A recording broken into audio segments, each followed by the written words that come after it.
This conference will now be recorded. I'd like to call the Finance and Personnel Committee for Tuesday, May 19th, 2020 to order. Roll call, please. Mark Williams? Here. Chris Herbal? Here. Allison Burnett? Here. Tom Self? Here. And Mel Chesky's excused. Please stand for the Pledge of Allegiance.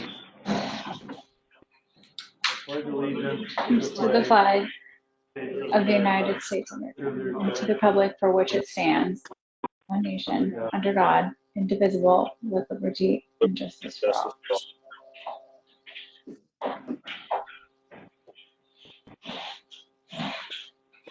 Thank you. If there's no additions or corrections on here, I'd take a motion to approve the agenda. So moved. Oh, second. Take your choice. Got it. All in favor of the motion, please say aye. Aye. Aye. Opposed? Motion passes. Action on the minutes, Finance and Personnel Committee, regular meeting, February 18th, 2020. Move to approve. Second. Second for Tom. Because she wasn't here. All in favor of the any questions or discussions? All in favor of the motion, please say aye. Aye. Aye. Opposed? Motion passes. Comments from the public. We have no public here this evening, online or in person, except Mary. Yeah, I would just like to say welcome to Allison Brunette to the Finance and Personnel Committee. Welcome Chief Buell to the Finance and Personnel Committee. And have a great meeting. That's all. Yes, thanks, Mary. Allison, nice to have you on board and to your first meeting virtually, and hope you find it as entertaining as we all do. Thank you. It'll be interesting to see if your meetings are less chaotic than the city of Kaukauna is online. I'm sure they will. Okay, we'll move on to comments. Well, we had one comment from the public here, but is there anything else that anybody? Nobody's here, so we'll move on to action items. 7A, action on field force members to attend Democratic National Convention. Chief Buell. Thank you. In town, nice to meet you. Hopefully we get to do that in person soon. Just wanted to touch base on the mobile field force unit. I've learned in my short time here that we have a mobile field force unit, and it is part of the Brown County Civil Disturbance Unit. For those who don't necessarily know what a mobile field force unit is, it's basically like a crowd control unit. They've been training for quite a while, and their request is to be able to assist Milwaukee PD with the Democratic National Convention, which you may or may not know has been pushed back until mid-August. Lieutenant Brian Murphy is in charge of the unit. He put together some information for us as far as the times, the dates, the anticipated costs. Some of the costs will be hopefully reimbursed, and those are listed in there as the DNC wage cost of approximately just short of $14,000. And then the time that the officers are gone, the three of them, the anticipated costs there are approximately $1,500, just short of that. So he used estimates on the actual cost of the backfill, just because he probably didn't have information on exactly what the overtime costs would be or who's going to fill. That's a varying rate depending on what officer fills those. So he did a very good job of giving us a breakdown of the anticipated hours, time frames, and what the officers will be doing. And so I guess from this point, I don't know what's been done in the past, but I wanted to make sure that I presented this information to you to give you guys an overview of what's involved and to see if there are any questions that you guys might have. But I'm used to this kind of information going to the village board for final approval. So I'd certainly like for you guys to take a look at it and ask any questions. and then hopefully take action on that and move it on to the board if necessary. Well, Brian, one question that I have is, being that we are the Finance and Personnel Committee committee, I should say, are all these taken care of in your budget, or is it something additional that the village board is supposed to expend on? No, I don't think there'll be any additional resources needed. I did pull up our overtime budget.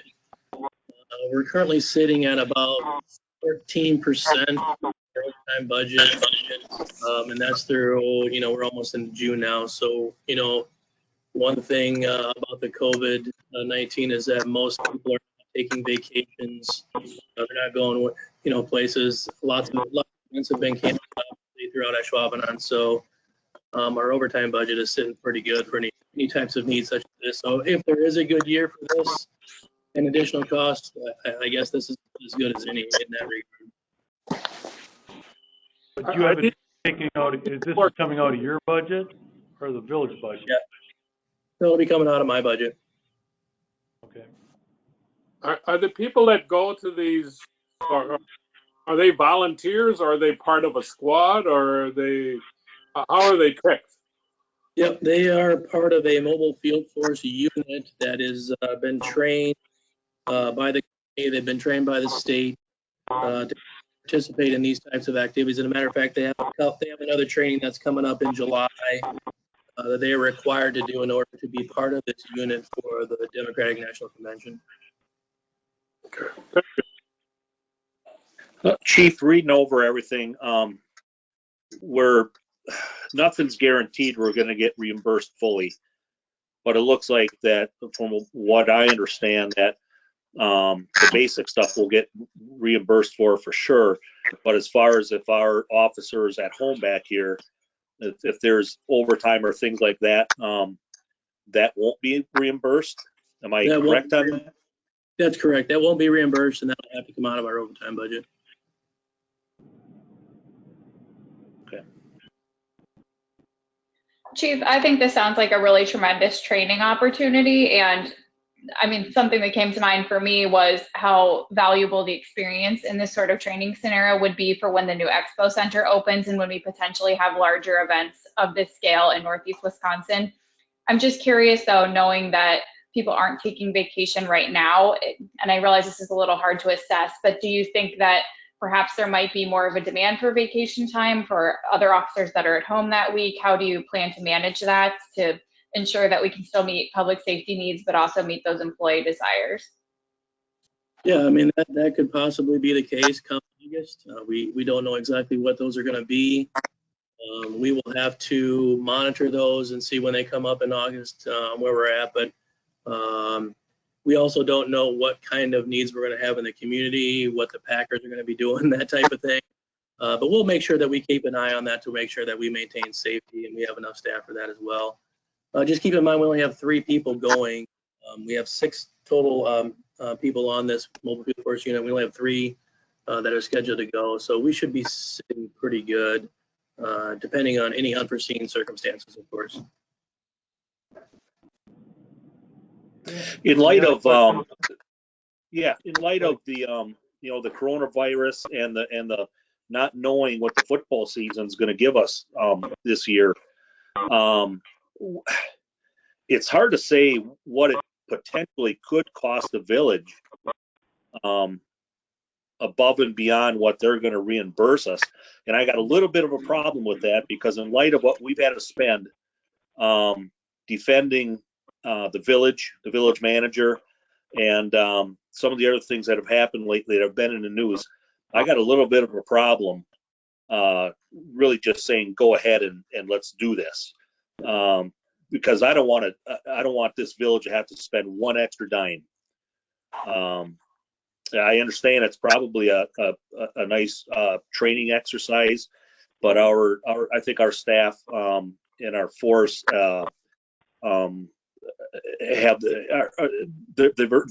they're great guys, great people. I don't think we need to do this as an exercise for anything going forward. Just my opinion. Yeah, no, I appreciate that. And I don't know that if it's necessarily an exercise. Keep in mind, this is what these folks have been training for, this type of activity.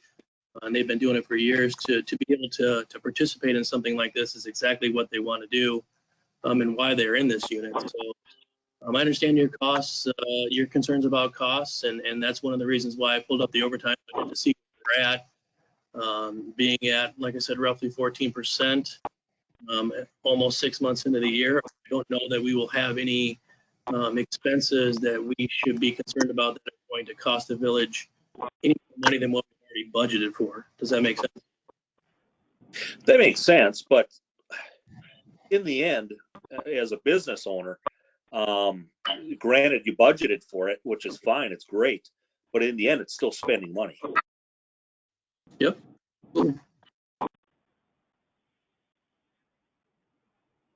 Okay. I hear where you're coming from, Chris. I guess I just, I don't know which way we want to go with it. I mean, I don't know if someone wants to make a motion back off of that.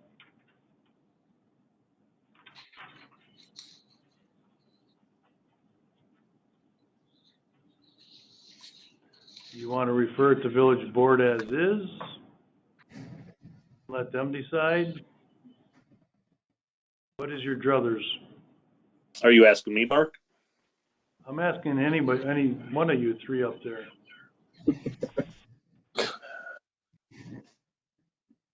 Well, the probability of getting a reimbursement is pretty high.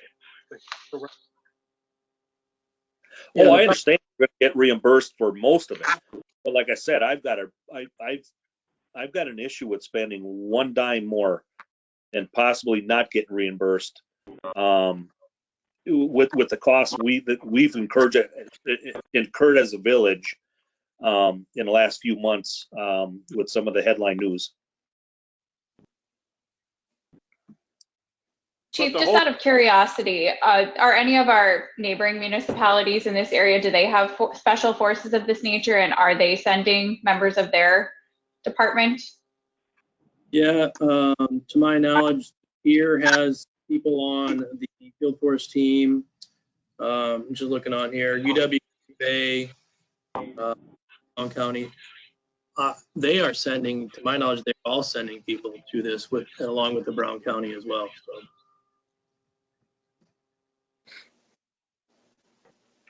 I'm not saying I'll vote against. I just wanted to offer my opinion on it. Yeah. That's why for you guys to have a discussion about.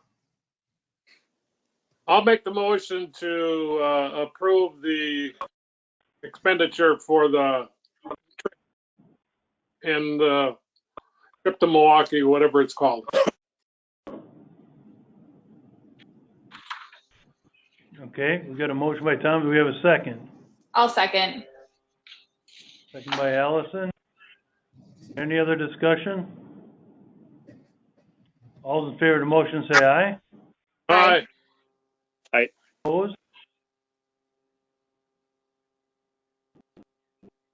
Chris, you're a yes? I'm a yes. Well, I'll wait to see what the village board thinks about it. Okay, motion passes. Thank you. Okay, thanks, Chief. Okay, we'll move on to B, which is General Fund Financial Report. Winholtz. So I wanted to give a quick overview of where we're at. I know there's a lot of questions. Chris, you bring up a good point. Overall, just start with this line. Overall, right now, forecast for the year has us basically at zero change to fund balance. So there's a lot of revenue reductions and there's a lot of expense reductions to make up with that. The COVID issue, for the most part, for us, has been more about loss of revenue as increased expenditures, specifically room tax and program revenues. A lot of the program revenues are those also being offset by expenses. So if you cancel some park programs, there's cost to that. It's not necessarily 100%, Adult recreation is, youth recreation is not. We also had certain programs. I know Rex, they canceled special children's program, for example. There's no revenue to that. That's all a cost that's lost. So that's good for the budget. So these numbers forecast out the year on the financials. I'm talking specifically about the forecast. And room tax being the biggest, that's a statewide issue. I was on another call today with finance directors across the state.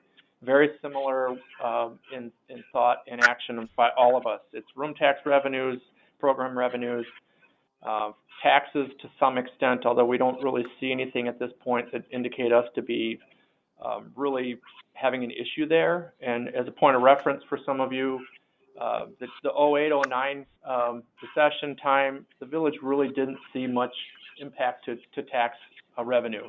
We were able to withstand that. So we're closely monitoring this throughout the year. The one big plus that helped us was in the health insurance side. So we had a large number of employees switch from traditional plan to HSA plan, which saves the village money. It's, the HSA plan is less expensive to the village, and we don't know who's going to switch till after the budget's finalized. The open enrollment period ends after that, so we stay conservative with the budget. So that was a help. There's also attrition built in here. Public safety's had a number of positions that have been being backfilled, but just there's attrition baked in there. Our building inspector left, and we have a new one coming, but there's some attrition there. So overall, right now, as it stands, things are looking okay. From the state, they have no plans, short of guarantee. Some of our representatives from the League of Wisconsin Municipalities are quite sure that there'll be no reductions in state aids to this year's budget. They cited both sides of the political spectrum aren't going to touch that in an election year. So they're going to leave that alone. The sense and feeling is, will there be reductions in the future? Probably, but they probably wouldn't get enacted or approved till July 1st of 2021, which more likely impacts us in 2022. Their budget cycle is different than ours. So more to come on that. That's a constant conversation and updates, as you know, just watching the news with the political environment, not only in the state of Wisconsin, but everywhere. There is another aid package out there from the federal government that is supposed to address revenue loss at the state, county, municipal level. So far, the acts that have been out there, like the CARES Act, deals specifically with cost increases. So a lot of communities had larger than normal election costs, and those are the reimbursements that communities look for. The village really, for the most part, has not had a lot of increased costs related specifically to COVID, and it's very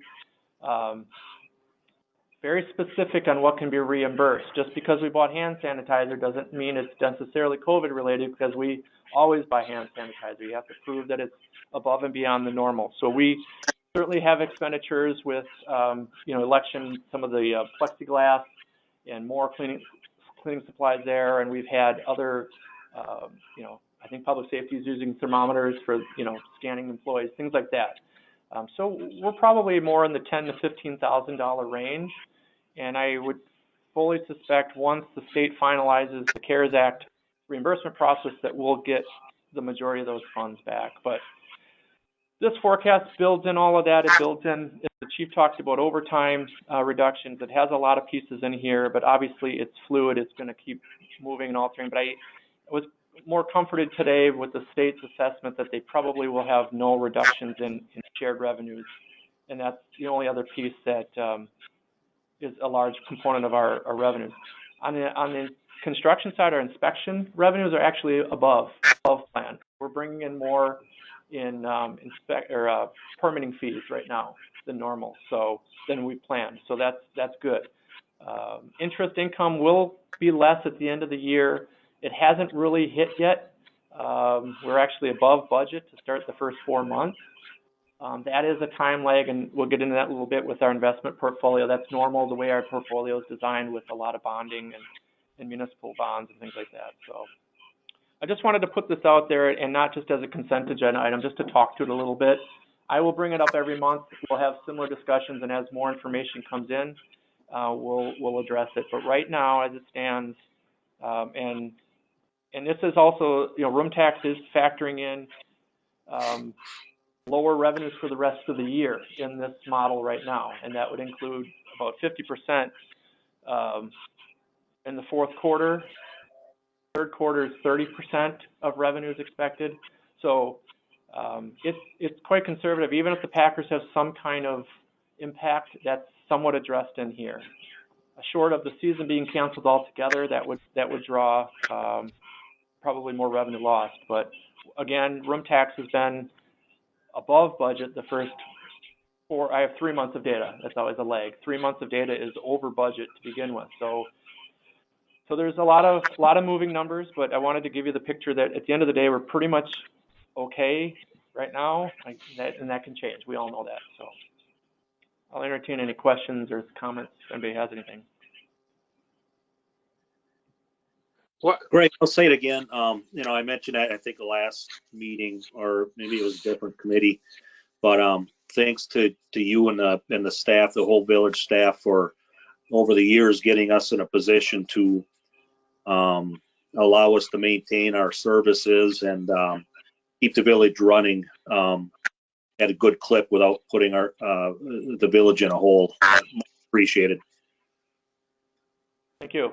And yeah, I should give credit to the staff. I've sent out messages. They're doing their part and kind of asking for things they don't normally. Is it okay if I get this? Is it okay to get that? And we're not going to stop processes, but everybody's putting pen to paper and revising as they can along the way. So it's been good effort by everybody. Greg, why is the tax revenue decrease? Is that a budgeting issue, or is that? Room tax falls under taxes. Oh, it does. Oh, okay. That answers the So if you question. scroll down to page 2, you'll see the breakout between property and room tax. I got it. Okay. Thank you. Greg, this is a little bit of a more departmental specific question, but just curious, what is the decision-making time frame for rec programs this summer and some of those expenditures like Ashwaubenon, where it's still perhaps a little uncertain what capacity restrictions might look like, if it even makes sense financially to have these programs? Are they kind of deciding 1 month at a time? I would say 1 week at a time. It's just evolving, as certainly the stay-at-home order being taken away changes things instantly, and I think it's a slow process, and it's gathering as much information along the way. And I'm not as close, but that's Rex's department, and then I'm not sure if the other committees have ruled things out. But right now, the pool can't be open. I think the school is holding off that, hey, they're not comfortable yet opening up the pool, so that won't happen right now. But maybe in 2 weeks they decide it's okay, and then that would at least bring that back as a discussion point to bring it forward. But each of those, I think it's more of a week by week. They can't open the pool. They can't open the pool until July 1st. Okay. The issue is that the chlorine actually kills the COVID, so that's less of an issue. It's more about the exterior surfaces and trying to deal with that, which we can manage. The lake is still unknown because it's not a chlorinated water, so better for social distancing and easier on that side, but a little bit unknown, seemingly okay, but not totally positive on that. And then co-sponsored events, we're waiting for plans, and those are coming in this week, and that will be brought to village board next week. Trying to think of any other day camp, but I think we're hoping to, but we need information on whether the day camp can be licensed as a daycare, because right now schools have to be closed and the day camp is not really a daycare, but if they can get it approved as a daycare, then that would move forward.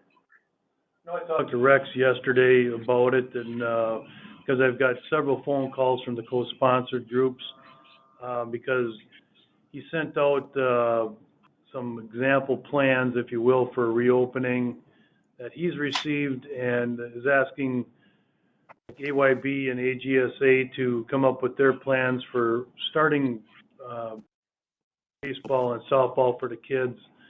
And like Allison said, that's coming forward next Tuesday to the village board on what they're planning to do or what they would plan to do to reopen up and have something out there for the kids.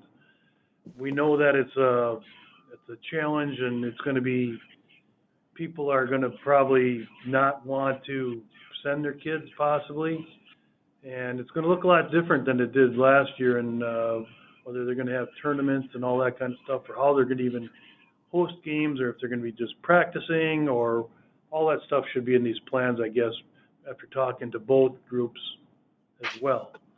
So, I mean, there's a lot of unknowns yet, I think, so. Hopefully we can have something. Is there anything else for Greg right now on this, or everybody good?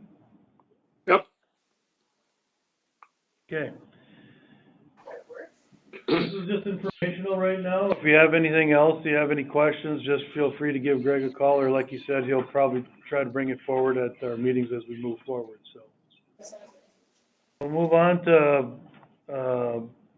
7C, purchase of new financial community development software.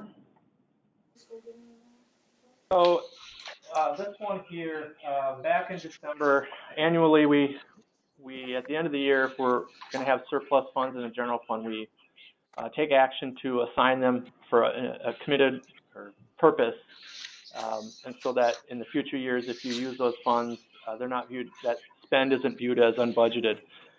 Part of that was village board approved the use of $100,000 to buy new finance software.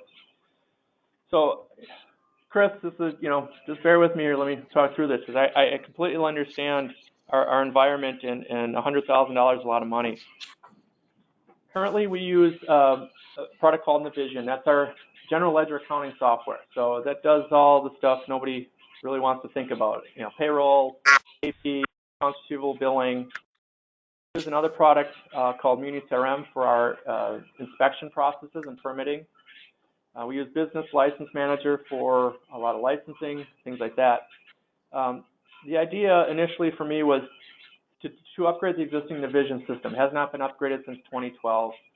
That's, at this point, you start losing potential services. It gets harder and harder to support older systems. So it's in need of an upgrade at a minimum. We spend over $50,000 a year on maintenance with all the products I listed. And so I thought it would benefit to us. We're at a point, the software we use, MuniCRM, was a good tool. I think it served its purpose. It's run Harbor Technologies. Craig Kramer, who some of you know, built that from the ground up and is constantly modifying it, updating it to our needs. But we're just finding that we've kind of outgrown it, and it's time that we get a tool that's in place that handles. So what he's doing is he's doing mods and upgrades. It's really just to get us to where a lot of basic systems already have the capabilities. And then we're still lacking in other capabilities. We've had issues and problems with it where it drops data, and they have to reload building plans and certain customer files and things like that. And so I started looking at software that could handle both of those things and licensing. And you have the data in front of you, and you can see, our existing system alone is expensive each year. It's $52,000. The one I'm recommending is Civic Systems, and although there's an upgrade cost of just over $100,000, and we'd absorb that difference through our budget, our IT budget, or my budget. If you look at the 3 to 4 year cost range, it actually starts saving us money just after 3 years. So it's roughly a 3-year payback, and then from there, it really significantly saves us money. After 5 years, we've saved $60,000. So although it's a spend up front, I just went through the financials. This year's will be okay. We know that down the road, there might be some potential budget issues if the shared aids are reduced. But here's an example of over that 3-year period where this is actually going to be a savings to us in a 4 and 5 year period going forward. It provides all the tools we want. It's specifically, all of them are far more advanced software tools. The existing Navision system we have is very difficult to work with. I actually had 2 vendors for other add-on products laugh when I told them I used Navision. And they said, oh, I'm sorry, I didn't know people still use that anymore. So it'd kind of be like using QuickBooks or something instead of Excel. It's just, for a business our size, a community our size, we really need to have more advanced systems.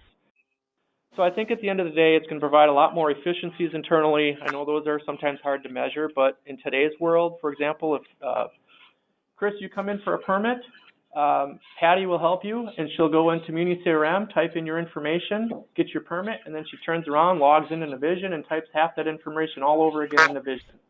It's just not efficient because they don't talk to each other. The new system, she'd put it in there once, click submit, and it automatically flows into the financials.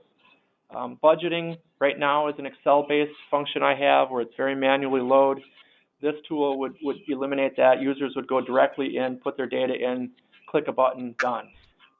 There's a lot of efficiencies within here. Our staff really is, we talk about a lot of budget time. We have a very condensed staff, and they do a lot. And these enhancements within tools make a difference for our staff. So for Patty to do 50% less work for every permit, that's a big deal. That's more work that she can handle in other areas, more assistance she can provide to our inspection side of the house. And then from the financial side, it'll make things a lot easier for my staff. And ultimately, although it's different work, it's more efficient and less time-consuming work for all the department heads, including the chief and others. So in short, I'm recommending that we move forward with the spend to get Civic Systems in place, and that's what I'm looking for, and approve and recommend to Village Board as well. Greg, I just had a couple comments. First of all, I wanted to say 2012 is an insanely long time to go without a software update in today's day and age where software is constantly changing. So I commend you guys for working with a system of that age in this day and age. I think that, we're obviously here to be responsible stewards, but I think it's not just about money, it's about time. And if we can empower our staff with the best tools, they can deliver the best customer service. And it sounds like you've really identified some key inefficiencies with staff having to use 4 systems. I think this is a no-brainer that we're going to be able to deliver the best customer service experience and also really empower our staff to do their best work. Okay, thank you. I agree with Allison. After reading through everything, yeah, definitely, I agree 100%. I also, the only question I have, what is anybody else using this for another municipality in Green Bay, or excuse me, in Wisconsin that you looked at or whatever? And what kind? Civic Systems. How long do you think it'll take to get this up to speed? So Civic Systems is based out of Madison. They have over 200 clients in the state of Wisconsin. And I know many of them. They really cater towards our size. If you go into Milwaukee, Madison, Green Bay, they probably won't have Civic. They're going to have Tyler. Tyler is a bigger product, more expensive, designed for bigger communities. But Civic fits perfectly for what we're doing. And I have had no one talk anything bad. I checked references. Aaron checked references for his tool. Jeremy checked references for the IT side of things, and all of us had positive responses. And I know a number of people individually that use the tool. So implementation, that's really up to me, how quickly I want to move.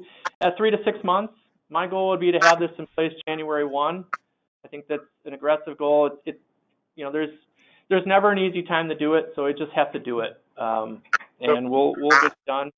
That's the only way we can manage. So, yeah, I'd like to be up and live at January 1st, the latest, maybe December 1st. Greg, 2 things that came to my mind in terms of implementation, and I realize there's a lot that goes into the timing in terms of training and rollout, et cetera. I wonder, will there be problems if it happens at the end of one financial year before the audit on one side, and then the other side of me coming from the community development and inspection world is like, please, for the love of God, don't roll this out right before building permit season ramps up until we're really sure we know and staff's really confident in the tool so that we don't deliver a negative experience for individuals pulling permits. Yeah, It's a tough one. I've asked, I asked the system contacts. I've talked to other people, and you're right. I don't know when the perfect time is. I've got budget in the fall, but I've got all my reporting in the spring. So time-wise, right, our inspection or permitting is heavy at one time a year, but then something else is heavy another time of year. I have to evaluate all that, and if it comes back and says, you know what, maybe February 1st is the best time, then we'll do it that way. Right now, I need to sit down and get this approval, and then I'll start talking and those people, because I don't want to disrupt them and let them determine when the best times might be to really work at it. So, yeah, overall, yeah, it's we'll get it done within a year. I hate to put it like that, but Civic will do it. They can do it in 3 months if we can do it in 3 months. So. Does this take care of your budgeting process and everything too? Yeah, the budgeting process would be the same this year. There's no way I'd have it, but for the 2022 budget process, this would be fully implemented and in place. So you'd be running two systems at the same time, basically? Not this year, not for this year's budget process. Yeah. Finishing up Yes. 2020 with the old system and 21 starting anew. Yeah. And it's not that hard to do. The payroll is more complicated. This will not do payroll. We're not looking at converting payroll. Payroll is more complex when you have multiple systems in the same year. You get the W-2 impact and things like that. So there's no payroll functionality We in will this? look at that down the road as a potential future. Both of them can do payroll, but we have such a complicated system. We don't want to try to do that at the same time. That's something we could look at down the road. Both of them have the capability to do that, but it's not going to be this first phase approach. We just switched payroll Just switch. to tie in with the HR features that we added, and that was in 2017. So we just underwent a second payroll conversion in 9 years. And some of the stuff I looked at doesn't look like they have the same breadth. It's more of a financial package than it is an HR package. So our other system ties in with our hiring processes, our open enrollment, health benefits, and a whole bunch of other things that tie into payroll, and that was not as clear. You could get some reporting and some things like that, but I think you lose some of the other functions. Yeah. Tyler is one of the largest service providers in this space, and they outsource their payroll. They don't even do it themselves. They outsource. In fact, one of the tools they use is one that we looked at years ago. So they don't even, it's more complicated, and there's a lot more rules and laws into it. So I'm going to bring payroll up because that's been a big pain in our butts lately. It's not the computer system. But the way it's calculated is, and I mean, I just want to make sure we rectify that, I guess. And I thought this was going to be all encompassing for All employees were, all employees that receive overtime pay were paid on an hourly basis.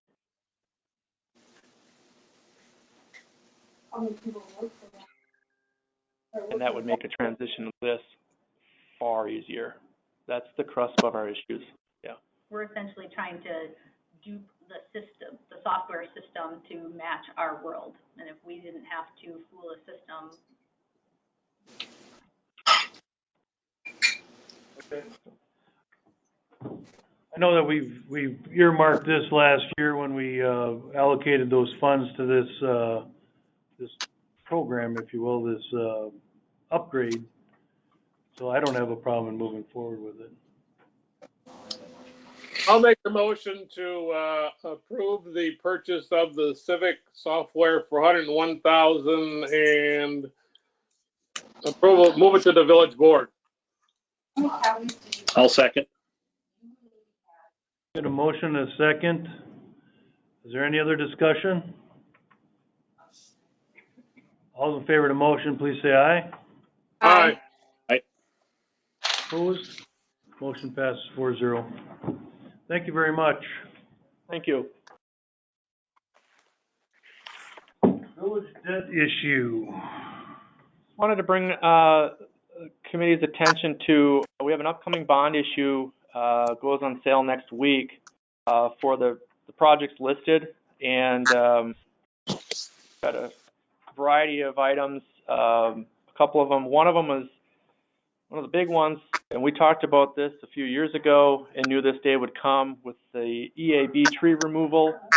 And so we have a large bonding for that. It's time to start getting a lot of these trees out of the village. And then we've got Vanderparen Way, additional money for the Schneider National Alden Station site, and a TIF incentive for Slendy development. So I just wanted to show this to you, list out, there's 3 different debt issues. There's, if they're taxable or tax exempt, then one is a refunding bond. That's really why they're split up into 3. It lists out the actual project cost and the debt issue. If you're not aware, there's, depending on the bonds, depending on the usage, it never matches perfectly. There's discounts and amortization and premiums on those bonds, but the amount will be able to cover our projects. I don't know if you have any questions on that. Like I said, R.W. Baird will be in at the board meeting to discuss the sale and the final rates. Rates are favorable right now. There are a number of communities that are going out for debt issuances for projects like similar to what we're doing. So it's not unheard of right now for people to continue with their project lists. Most of this is TIF related. EAB tree removal is not. That's in our plan over the long term to have a nice smooth debt service requirements in that fund as well. So do we all, all we got to do is recommend this Yes. Resolution? Right. The resolution needs to be approved by the board, but yeah, that you would approve and recommend the board approve it. Basically, those resolutions are just approving the sale of the bonds that we're moving forward. If there's no further discussion, I'd make a motion to approve the debt issue and recommend the 3 resolutions to the village board for approval. I'll second. Take your choice. Okay, we got a motion and a second to approve the debt issuance. Any other discussion? All those in favor of the motion, please say aye. Aye. Opposed? Motion passes. Thank you. We'll move on to the investment report. I wanted to just provide you where we're at with our investment portfolio.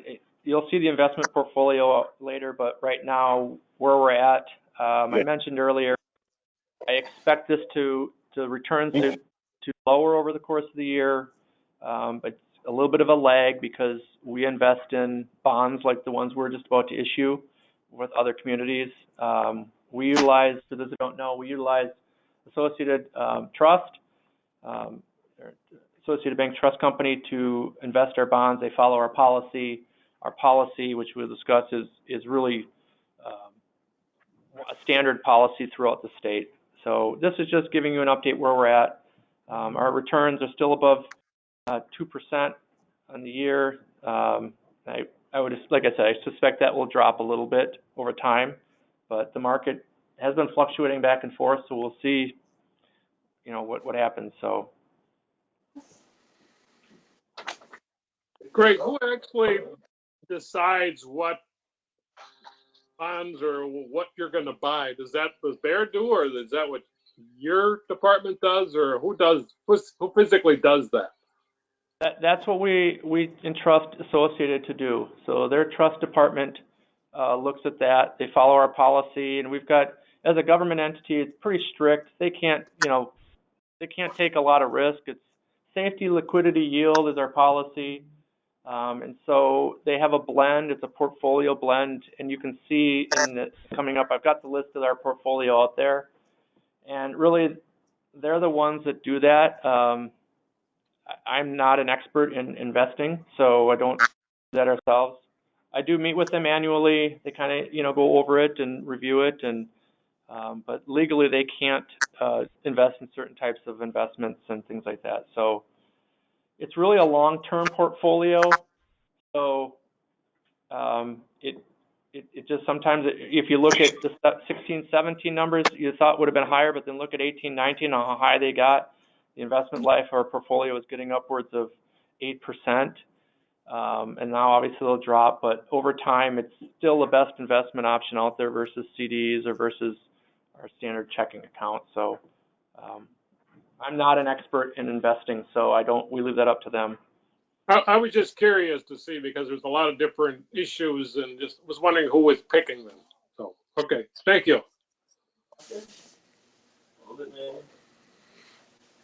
Anybody else got any questions?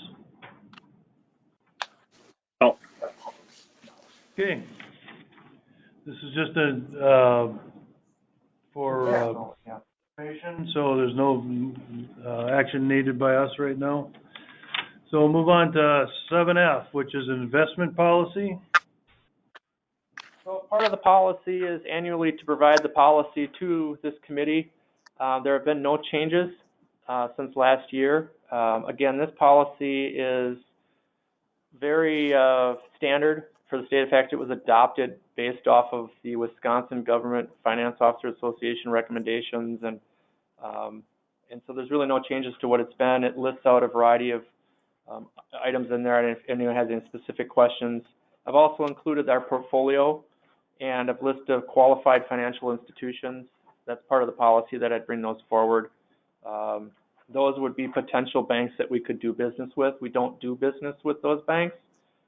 We have the village does its banking through Associated Bank, and we don't have any relationships with anybody else at this point. Not to say that we could or couldn't, but it leaves us the ability to do that. So with the help of the village clerk treasurer, if there was a reason or thought to put $500,000 in a CD somewhere, then we'd follow our guidelines, and it would have to be one of those qualified institutions to do that.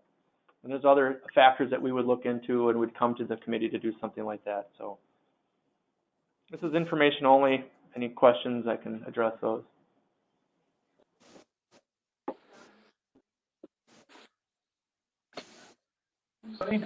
Yep.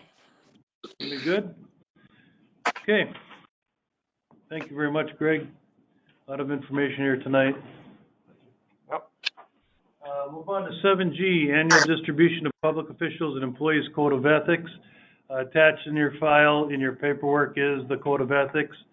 A lot of you have seen this before. Just something annually we have to distribute, make sure that we read it, take a look at it, follow it.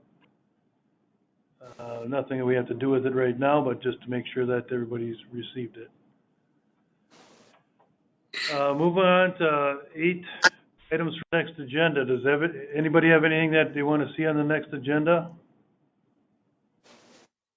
I don't know if that's just for next agenda, but there was on the last ballot, there was a informational referendum about the clerk treasurer position and the results of that. What is happening with that? That was one of the things I was going to bring up too, Tom, to see how we're going to handle that moving forward. I think staff, we can have it as an agenda item. It's probably. We can do it. We need to do an ordinance at some point, and it kind of depends on the fall election as to when it really, the soonest it could go into effect, because you really can't affect until the next term. So either Pat fulfills his position for the remainder of his term, or he vacates it. You would appoint on an interim basis, and then hire or appoint long-term. You would basically go through that same process. Why don't we put it on the next agenda, just so that, or it doesn't have, if we don't have a June meeting or something, it can be on whatever our next meeting is, so. Yeah, I agree. Yes. Okay. Anybody have anything else? If you don't, if you have something, just be free to give office a call here, talk to Greg or Mary or Terry or whoever, or me. It doesn't make a difference. We can get it on there for you. At this point, I need a motion to adjourn. Move to adjourn? I'll second. Okay, we have a motion and a second. All in favor, please say aye. Aye. Aye. Thank you Good very job. much. Yeah. Have a good night. Thank you.